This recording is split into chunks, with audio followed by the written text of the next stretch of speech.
Hello and welcome to Fusion Writing, where building character meets creating structure.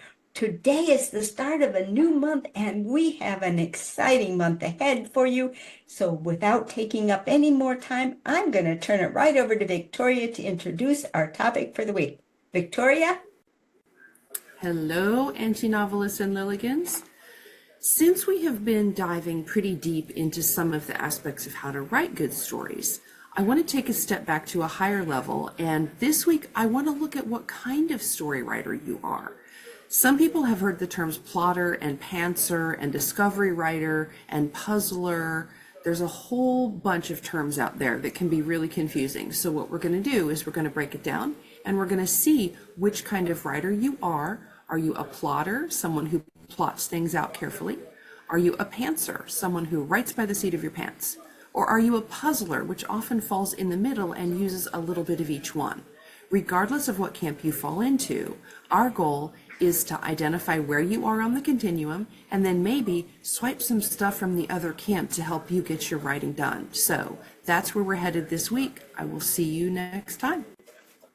Thank you, Victoria. I'm always amazed at how well our themes work together. Well, today on the character building side, we're going to be working on the character trait group of self-assessment. Self-assessment is a balance trait, and that means you've got the possibility of falling off on either side. And there are two kinds of self-assessment, two different character traits in the self-assessment subgroup. And those character traits are the character trait of humility and the character trait of honesty. Now, honesty is a funny one, and so is humility. They're terms that we use in a different way in language than we use them in character traits. So what I'm going to do right now is talk about self-assessment from the standpoint of how we do it. And then on the map side, I'll come back around and show how those two words that don't seem to fit based on English language usage actually do fit once you've looked at it.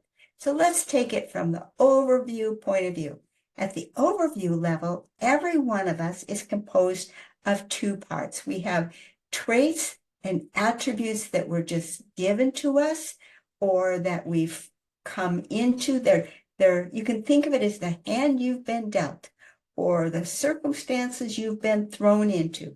They are nothing you could really do that much about it. It's just where you are.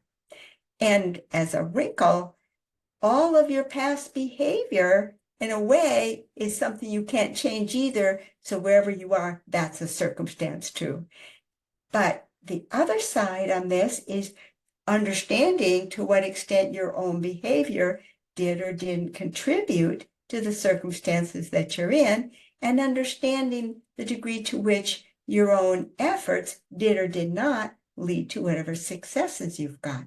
So it's a balance trait, so that means you can go either way. You can either underestimate or overestimate the contribution of gifts or performance. So when you've got 2 times 2, you know you've got 4 quadrants. And the fun thing of it is, we as human beings have to accept what we've got in terms of our circumstances, and we have to accept where we are in terms of our past behavior, but we as authors get to make the whole thing up from scratch, and that is so much fun. And we'll see you for some details over in the map. Bye-bye. See ya.